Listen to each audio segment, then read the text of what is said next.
오늘 우리 함께 읽고 은혜 나눌 말씀은 구약성경 열왕기하 20장 1절에서 7절까지 말씀입니다. 구약성경 열왕기하 20장 1절에서 7절까지 말씀입니다.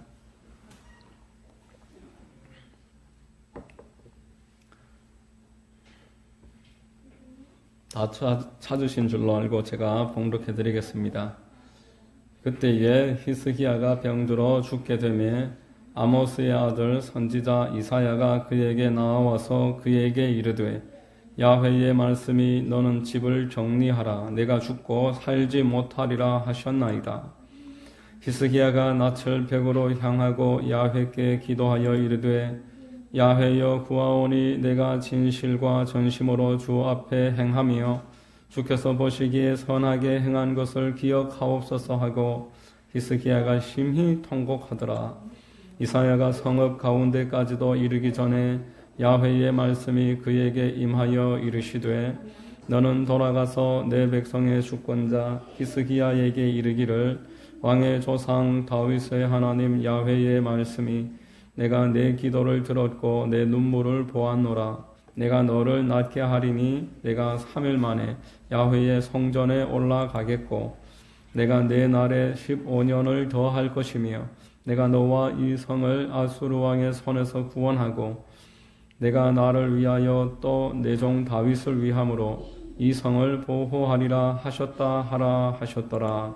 이사야가 이르되 무화과 반죽을 가져오라 하며 무리가 가져다가 그 상처에 넣으니 나으니라. 아멘. 할렐루야. 주일 예배 나오신 여러분들 주님 이름으로 환영하고 축복합니다. 우리 옆에 분과 한번 인사하시겠습니다. 참 잘 오셨습니다. 참 잘 오셨습니다. 만나서 반갑습니다. 저는 봉독해드린 열왕기하 20장 말씀을 통해서 히스기야의 믿음이라는 제목의 말씀을 전하겠습니다. 성령께서 여러분 모두에게 큰 은혜, 감동 더해 주시기를 바랍니다. 히스기야는 구약 성경에서 기도 그러면은 떠오르는 몇몇 사람들 중에 한 사람입니다. 그는 기도로서 아주 놀라운 일을 이루었습니다. 먼저 나라를 건졌습니다. 열왕기하 18장에 아수르 군대가 18만 5천이라는 대군을 보내서 이스라엘을 침공하려고 할 때에 하나님 앞에 기도함으로써 18만 5천 명이 하룻밤 새에 전쟁도 치러보지 못하고 산송장이 되는 큰 역사가 일어났었던 것입니다. 그리고 두 번째, 히스기야는 기도로서 자기의 생명을 건졌습니다.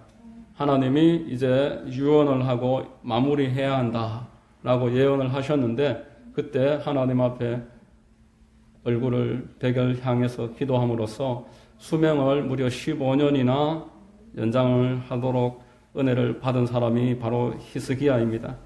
히스기야에게 어떤 믿음이 있었을까? 오늘 본문에서 몇 가지로 살펴볼 수가 있습니다. 첫 번째로 히스기야는 기도의 능력을 잘 알고 있는 사람이었습니다. 본문 1절과 2절 말씀, 그때에 히스기야가 병들어 죽게 되매 아모스의 아들 선지자 이사야가 그에게 나와서 그에게 이르되 야훼의 말씀이 너는 집을 정리하라 내가 죽고 살지 못하리라 하셨나이다. 히스기야가 낯을 벽으로 향하고 야훼께 기도하여 이르되 라고 말합니다. 여러분, 사람이 위기를 당하면은 그 사람의 진면목을 알 수가 있습니다. 우크라이나가 지금 전쟁 중인데 그 나라의 대통령이 지금 1978년생입니다. 저는 이번에 우크라이나 전쟁을 보면서 그 대통령 관련해서 두 가지를 참 놀랐습니다. 그가 일단 1978년생이다라는 것에 놀랐고 또 그가 전직 코미디언이었다라는 것이 놀라웠습니다. 전쟁이 나니까 미국에서 그 우크라이나 대통령의 은신처를 마련해서 피해갈 수 있도록 숨을 수 있도록 그렇게 도와주려고 했는데 거절을 하고 국민들과 함께 우크라이나 그 땅 가운데서 결사항전을 벌이고 있습니다. 사흘도 못 견딜 것이다 라는 관측이 있었는데 이제는 전 세계의 지원과 응원을 받으면서 벌써 몇 주째 항전을 하고 있습니다. 이렇게 되면은 이기지는 못할지라도 승리한 것이나 마찬가지입니다. 젊고 코미디언이라 그래서 사람들이 우습게 봤었었는데 이번 전쟁을 통해서 이 우크라이나의 젤렌스키 대통령을 전 세계가 다시 보게 된 것입니다. 여러분, 마찬가지로 사람들은 위기를 만나면은 그 진면목을 알 수가 있습니다. 믿음이 있든지 아니면 불신앙이 있든지 그 사람의 진면목이 드러나는 것입니다. 어떤 사람이 평생을 신자로서 그렇게 살았는데 어려운 일을 겪었을 때에 점집을 찾는다든지 또 하나님을 부인해버리는 그런 일들을 간혹 보게 되고 듣게 됩니다. 어떤 장로님이 죽을 병에 걸려서 병원에 입원해 계셨는데 목사님이 찾아가서 신방을 하려고 하니까 거절을 했습니다. 하나님이 살아계시면은 내가 이렇게 죽소 이러면서 그 신방 자체를 받지 않았다라는 것입니다. 오늘 본문에 나오는 히스기야는 죽을 병에 걸렸고 선지자 이사야의 신방을 받았습니다. 이 히스기야는 평생토록 기도 생활이 훈련된 사람이었습니다. 아수르의 사네립이 그 군사 18만 5천 명을 보냈을 때도 낙담하거나 도망가 버리지 않았고 기도로서 승리를 이끌었습니다. 사람은 습관대로 훈련받은 대로 살아가는 그런 존재입니다. 습관대로 살아가는 것이 가장 편합니다. 운동도 습관이고 독서도 습관이고 예배도 습관이고 기도 생활도 습관입니다. 지혜로운 성도는 하나님의 말씀을 나의 습관화시키는 일에 익숙한 사람입니다. 일단 습관만 되어버리면 어렵지 않습니다. 창세기에 보면 아브라함은 가는 곳곳마다 예배를 드렸다라고 말씀을 하고 있습니다. 또 느헤미야는 사람들과 대화할 때 머릿속으로 계속 기도하는 습관이 있었습니다. 다윗은 하나님 앞에 악기를 다루면서 춤을 추면서 찬양하는 그런 습관이 있었습니다. 히스기야가 기도의 능력을 알고 있었다라는 것은 하나님이 무슨 말씀을 하셨을 때 그것은 최종 결정이 아니라 기도로서 그 결과를 바꿀 수 있다라는 것을 알고 있었다라는 그런 의미입니다. 간혹 하나님의 뜻을 다 안다고 말하면서 기도도 해보지 않은 채 다 수용하는 것이 참된 믿음이다라고 이야기하는 분들을 볼 때가 있습니다. 자신은 무슨 일이든지 하나님이 자기에게 주시는 일들에 대해서 다 받아들이겠다 이렇게 이야기하는 것입니다. 하나님이 실제 절대 주권자이시고 모든 일을 주관하시는 분이신 것은 사실입니다.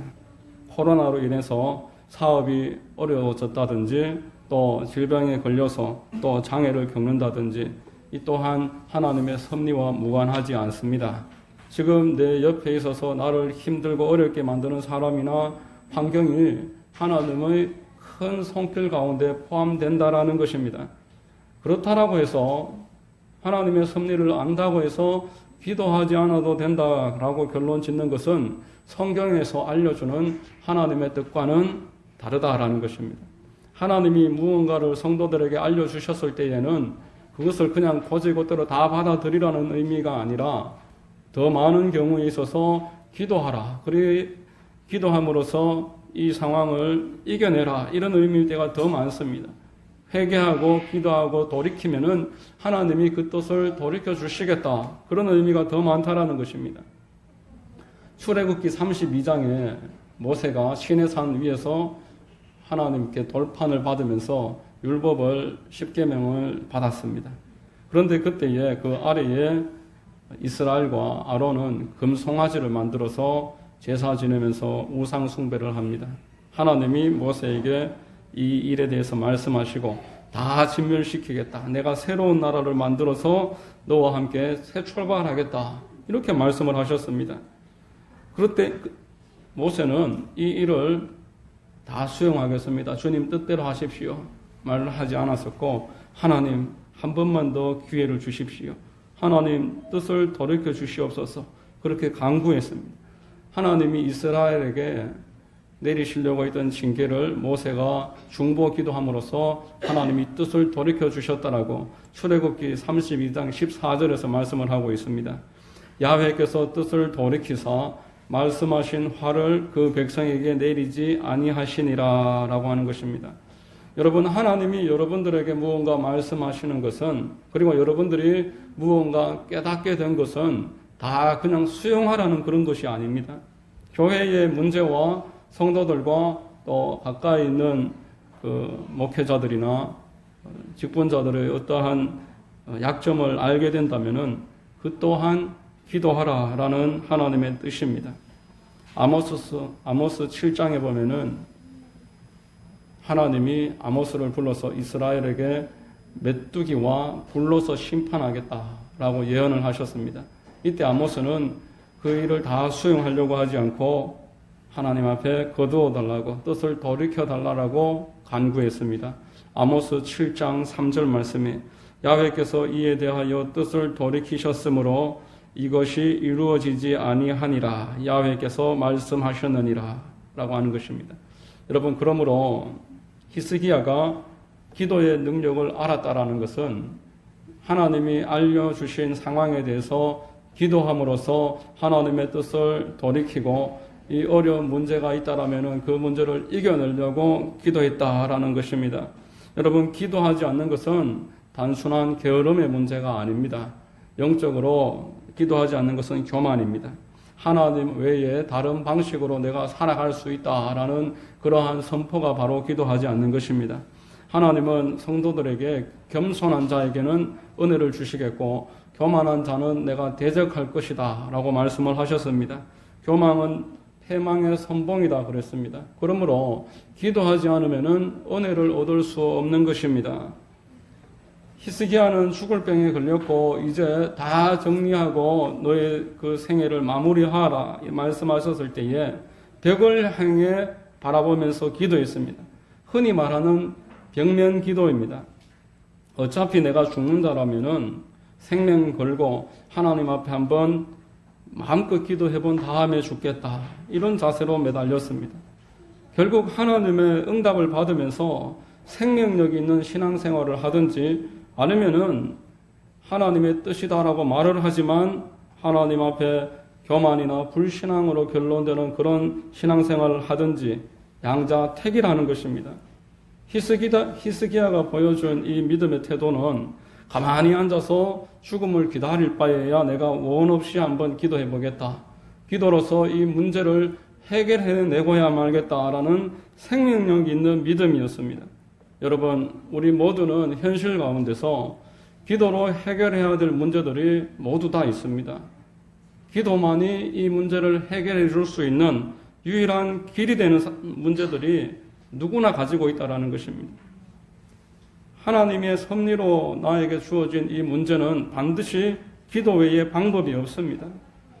다만 우리가 승리의 경험이 없어서 또 이미 오래된 문제이기 때문에 이제 그냥 익숙해져서 자포자기하는 상태로 받아들이기 때문에 이 문제가 해결을 할 수 없는 것입니다. 악한 마귀는 그저 이것을 받아들이고 이것을 그냥 수용하라고 우리를 꿰지만 하나님은 히스기야와 같이 이런 문제들을 하나님 앞에 한번 최선을 다해서 기도함으로써 이겨내라고 오늘도 말씀을 통해서 독려해 주시고 계시는 것입니다. 두 번째로 히스기야는 하나님을 전심으로 섬기는 사람이었다. 그의 믿음은 하나님을 향한 전심의 믿음이었습니다. 오늘 본문 3절 말씀을 보면은 히스기야가 단순하게 병을 고쳐달라고 떼쓰는 것으로 끝나지 않습니다. 20장 3절 말씀에 야훼여 구하오니 내가 진실과 전심으로 주 앞에 행하며 주께서 보시기에 선하게 행한 것을 기억하옵소서 하고 히스기야가 심히 통곡하였더라. 히스기야는 병을 고쳐달라고 떼쓰는 것이 아니라 나의 지난 날을 하나님 다시 한번 생각해달라. 그렇게 통곡을 했습니다. 열왕기하 18장 3절에서 6절에 보면은 히스기야에 대해서 이렇게 평가를 내립니다. 히스기야가 그의 조상 다윗의 모든 행위와 같이 야훼께서 보시기에 정직하게 행하여 그가 여러 신당들을 제거하며 주상을 깨뜨리며 아세라 목상을 찍으며 모세가 만들었던 놋뱀을 이스라엘 자손이 이때까지 향하여 분향함으로 그것을 부수고 느후스단이라 일컬었더라. 히스기야가 이스라엘 하나님 야훼를 의지하였는데 그의 전후 유다 여러 왕 중에 그러한 자가 없었으니 곧 그가 야훼께 연합하여 그에게서 떠나지 아니하고 야훼께서 모세에게 명령하신 계명을 지켰더라. 이렇게 말하고 있습니다. 이것이 히스기야가 보여준 믿음의 그의 행동이었습니다. 여러분, 믿음이 과연 무엇이냐 이야기할 때 로마서와 야고보서를 한 번씩 비교해 볼 수가 있습니다. 로마서는 믿음은 마음으로 그리고 입으로 고백하는 것이다. 선제 조건으로 마음과 입, 시인하는 것, 이것을 꼽습니다. 야고보서는 믿음이 무엇이냐 할 때에 행함이 없는 믿음은 죽은 믿음이다. 행함을 더 강조하고 있습니다. 그래서 마틴 루터 같은 신학자들은 갈라디아서나 로마서 같은 성경은 차치해 놓고 이 야고보서 같은 서신들은 지푸라기 서신이다. 그렇게 가치를 낮추어서 말을 했습니다. 하나님 앞에 믿음을 어떤 행동으로 이야기하는 것에 대해서 불만족스럽게 이야기했던 것입니다. 그러나 로마서와 야고보서는 서로 상충되는 그러한 내용이 아닙니다. 둘 다 하나님의 뜻 가운데서 보완하고 서로 연합해서 우리가 적용해야 될 그러한 믿음의 모습입니다. 남자와 여자가 사랑을 할 때에 서로 먼저 마음이 있어야 됩니다. 그리고 그 마음을 입으로 표현해야 합니다. 그것으로 끝이 아니라 이제 결정을 내리고 그 마음에 가지고 있는 그 사랑을 행동으로서 나타내야 됩니다. 마음은 있는데 입술에 고백은 있었는데 행동은 그렇게 하지 않는다면은, 마음은 이쪽에 있다고 입술로도 고백을 했는데 행동은 다른 곳에 가 있고 여기 기웃 저기 기웃하고 있다면은 그 사람의 믿음이나 사랑을 우리가 인정하기가 어렵습니다. 온전한 사랑이라고 할 수가 없습니다. 하나님의 사랑에 관해서 성도의 표현 또한 마찬가지입니다. 하나님은 우리의 마음을 원하시고 우리의 입술의 고백을 기뻐하시지만 우리의 행동도 무시하시지 않습니다. 하나님은 우리의 마음도 원하시고 입술의 고백도 원하시고 우리의 행동을 기뻐 받으시고 자랑스러워 하신다고 성경에서 말씀했습니다. 아브라함의 그 이삭을 모리아산에서 바치는 행동을 하나님이 얼마나 기뻐하셨습니까? 아브라함을 나의 친구라고 그렇게까지 이야기했습니다. 욥의 그 헌신된 행동을 하나님은 마귀에게 거듭거듭 자랑했었습니다. 여러분, 하나님을 향한 성도의 헌신은 결코 간과되어서는 안 되는 것입니다. 하나님이 그것을 기뻐 보시고 또 나 스스로가 나의 행동에 대해서 지켜보고 있습니다. 나의 믿음과 헌신이 예전보다 더 깊어지고 더 풍성해지면 내 마음이 기쁘고 흐뭇해지는 것입니다.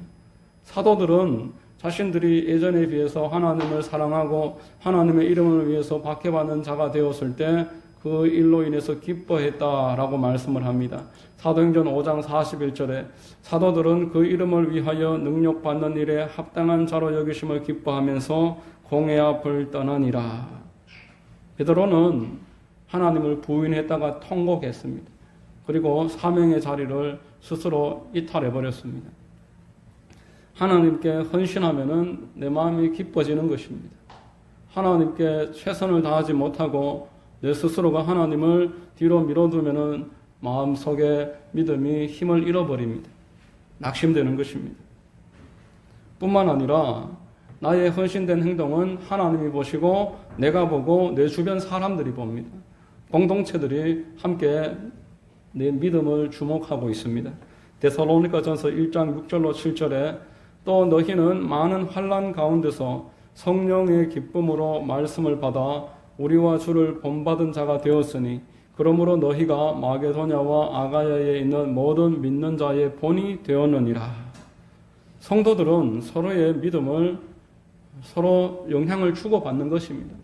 건물을 지을 때 기둥 따로 문 따로 다 각자가 아니라 문이 있을 때 기둥도 제 역할을 할 수 있고 기둥과 기둥 사이에 벽돌을 놓는 것처럼 우리 성도들은 서로가 서로를 지켜주고 서로 보완해주고 왼쪽 팔이 오른쪽 팔 도와주고 서로 함께 힘을 모아서 무슨 일을 하듯이 서로 연결되어 있고 그 믿음에서 영향을 받는다라는 것입니다. 심지어 세상 사람들도 우리 믿음을 봅니다. 우리 행동을 관찰하고 있습니다.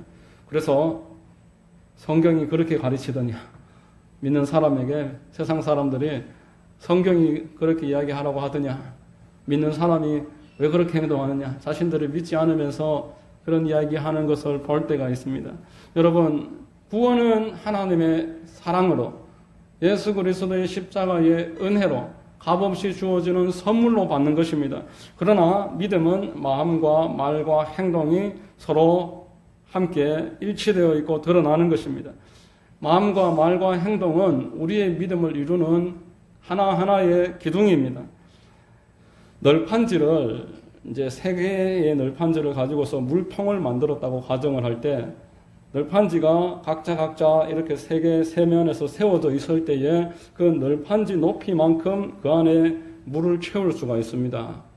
한쪽의 널판지가 낮으면은 다른 쪽 널판지가 아무리 높아도 물을 그만큼 채울 수가 없는 것입니다. 낮은 곳에 그 널판지 높이만큼 물이 계속 빠져나가 버립니다. 그러므로 우리들은 성경을 통해서 하나님 앞에 마음이 중요하고 입술의 고백이 중요하며 오늘 히스기야가 보여줬던 것처럼 행동 또한 믿음에 있어서 필수 불가결의 정확한 하나의 요소다라는 것을 정확하게 이해를 하고 있어야 되는 것입니다. 내가 하나님을 믿는다고 살아가고 있는 가운데서 어느 한계점 부분에서 믿음이 더 이상 성장하지 않고 있다면은 내 믿음에 관해서 내가 그 믿음으로 말미암아 기쁨이나 어떤 능력을 경험하지 못하고 있다면 어디에서 문제인지 스스로가 한번 살펴보고 내 스스로의 믿음이 오늘 본문에서 알려주는 것처럼 하나님께 나아가고 있고 하나님께서 인정하실 만한 그런 믿음이 되고 있는지 이 부분을 간과하지 않고 생각할 때에 우리는 오늘 히스기야와 같은 그런 믿음의 사람이 될 수가 있는 것입니다. 세 번째로 하나님은 이러한 온전한 믿음이 있는 곳에서 역사하십니다. 기도의 능력을 알고 있는 히스기야, 생활 가운데서 말과 마음과 행동이 일치가 되어서 분명한 믿음의 틀을 갖추고 있었던 이 히스기야에게 하나님이 결정적인 순간에 역사를 나타내셨습니다. 열왕기하 20장 4절에서 6절 오늘 본문 말씀에 이사야가 성읍 가운데까지도 이르기 전에 야훼의 말씀이 그에게 임하여 이르시되 너는 돌아가서 내 백성의 주권자 히스기야에게 이르기를 왕의 조상 다윗의 하나님 야훼의 말씀이 내가 내 기도를 들었고 내 눈물을 보았노라. 내가 너를 낫게 하리니 내가 3일 만에 야훼의 성전에 올라가겠고 내가 내 날에 15년을 더할 것이라. 내가 너와 이 성을 아수르 왕의 손에서 구원하고 내가 나를 위하고 또 내 종 다윗을 위함으로 이 성을 보호하리라 하셨다 하라 하셨더라. 여러분, 하나님은 관계가 참 중요합니다. 흔히 말하는 기복신앙은 어떤 문제가 있냐 하면은 하나님께 어떤 정성만 다하면 된다라고 오해하는 것이 문제입니다. 기도 시간만 5시간, 10시간 꼭 채운다든지 아니면은 헌금만 많이 한다든지 이러한 조건을 이야기하고 하나님이 이 조건만 맞으면은 자판기에 우리가 돈 넣으면은 물건이 자동으로 나오듯이 하나님을 그렇게 비인격적인 존재로 신앙을 너무나 단순화한 하나님과 사람과의 관계를 깡그리 무시한 그런 관계로 전락시키기 때문에 기복신앙이 문제입니다. 히스기야는 이런 기복신앙으로 하나님을 섬긴 사람이 아니었습니다. 하나님에 대한 관계가 우선시 되는 그런 사람이었습니다. 기도의 중요성을 알았고 그분과 정직했고 연합했고 그분의 말씀에 대해서 의지하면서 그 마음을 쏟았다라고 열왕기하 18장에서 소개를 했었던 것입니다. 극기 훈련하듯이 기도에 올인한 것도 아니었고 속이 어떻든 그 모습으로 환심만 얻으려고 한 것도 아니었습니다. 여러분, 열왕기하 5장에 나아만이라는 장수가 나옵니다. 그는 겉은 화려했지만 안에 나병으로 온몸이 썩어 들어가고 있었습니다. 때마침 그 그 아랍 나라의 이스라엘 땅에서 포로로 끌려온 한 소녀가 있었는데 하나님에 대한 믿음이 있었고 엘리사라는 하나님의 종이면 그 병을 고칠 수 있다라고 그 복음을 나아만에게 전했습니다. 나아만은 엘리사의 집으로 찾아갔습니다. 그래서 내 병을 고쳐줄 것을 기대했습니다. 그런데 엘리사 집에 도착했더니만 엘리사가 한 발짝도 나와보지도 않고 사환을 통해서 저기 요단강에 가서 7번 들어갔다 나왔다 하라. 이렇게 이야기하는 것입니다. 나만이 생각할 때는 선지자라는 자가 맨발로 뛰어나와서 그 환부 위에 손을 부르르 떨면서 하나님의 이름을 부르고 무슨 제사를 지내든지 주문이라도 외우든지 그렇게 하리라고 기대를 했는데 그렇게 나와보지도 않고 종을 통해서 저기 요단강에 들어가서 7번 들어왔다 나왔다 반복하면 나을 것이다 라고 말하니까 그 마음에 부하가 치밀어 올랐습니다. 우리나라의 강들은 요단강보다 못하더냐 그렇게 화를 내면서 돌아가려고 했습니다. 이때 동행하던 겸손한 부하들이 그보다 더한 일인들 우리가 하지 못하겠습니까? 그 물에 들어가서 씻으면 된다는 말을 못할 게 무엇이겠습니까? 겸손하게 마음을 낮추어서 순종할 것을 독려했더니만 나아만이 마음을 바꿔서 요단강에 7번 들어왔다 나왔다 반복할 때에 하나님의 능력이 나타났습니다. 여기에 하나님의 일하시는 조건이 동일하게 보여지는 것입니다. 하나님에 대한 믿음, 분명한 믿음이 마음에 먼저 있어야 되고 하나님의 말씀에 대한 겸손한 자세에 순종이 있어야 한다라는 것을 이야기하고 있는 것입니다. 여러분 복음서를 보십시오. 예수님은 그 조건을 늘 실천하신 분이십니다. 기도의 능력을 아셨고 밤낮으로 기도하셨습니다. 그리고 하나님 앞에 자기 자신을 낮추어서 하나님의 뜻대로 침례 요한의 그 침례 현장에 가서 죄인에게 죄 없으신 분이 침례를 받으셨습니다. 그리고 십자가를 지기까지 하나님의 뜻이면은 온전한 마음으로 순종을 일관하셨습니다. 이때에 하나님이 예수님과 그 모든 사역 가운데서 동행하시고 능력이 풍성하게 나타났었던 것입니다. 여러분, 하나님은 지금도 동일하신 분이신 줄로 믿습니다. 하나님은 지금도 살아계신 하나님이시고 하나님의 말씀은 오늘 이 순간에도 믿는 모든 사람에게 아멘으로 이루어지는 분이십니다. 그러나 하나님은 그 기도의 능력을 아는 자와 함께 하십니다. 하나님이 알려주시고 말씀하신 부분에 있어서는 분명히 기도로 통해서 무언가 하나님의 역사가 일어날 수 있다는 것을 알고 기도에 힘쓰는 사람, 그리고 일상생활에 하나님께 전심을 다하는 사람, 하나님을 두 번째, 세 번째로 밀어놓는 것이 아니라 우리가 남자와 여자와의 신의 관계에 있어서도 서로가 중심으로 부족한 부분이 있을지라도 마음을 다하는 것이 도리이듯이 하나님과 성도의 관계에 있어서 우리의 연약함은 어쩔 수 없지만 하나님을 두 번째로 밀어놓는 것은 하나님이 결코 수용할 수가 없는 것입니다. 그래서 하나님은 우리의 그 첫 번째 오시기 위해서 우리에게 여러 가지 연단도 주시고 우리 주변에 하나님을 찾고 하나님께 나아갈 수밖에 없는 그러한 여건을 예비해 놓으시는 것입니다. 그래서 하나님께 나아가면은 하나님은 지금도 여러분들을 은혜 베푸시고 여러분들의 삶에 하나님의 능력을 아낌없이 베풀어 주시기를 원하시는 것입니다. 여러분 오늘 본문에 나오는 히스기야의 믿음, 기도와 하나님에 대한 전심, 이 두 가지가 여러분들의 생활 가운데서 동일하게 이루어져서 여러분들을 향한 하나님의 은혜가 풍성하게 나타나는 축복이 있으시기를 우리 구주 예수님의 이름으로 축원드립니다. 기도하겠습니다. 하나님 감사합니다. 오늘 말씀을 통해서 참으로 우리가 하나님 앞에 기도의 능력을 알아야 되며 또 내 마음이 그리고 내 생활이 하나님께 집중되어야 됨을 다시 한번 알게 하시니 감사합니다. 하나님 그리하여 우리 삶 가운데서 하나님의 능력이 나타나고 하나님의 영광이 나타나고 하나님이 기뻐하시는 일들이 풍성하게 드러날 수 있도록 역사하여 주시옵소서. 모든 것을 믿고 감사하오며 거룩하신 우리 구주 예수님의 이름으로 감사하며 기도하옵나이다. 아멘.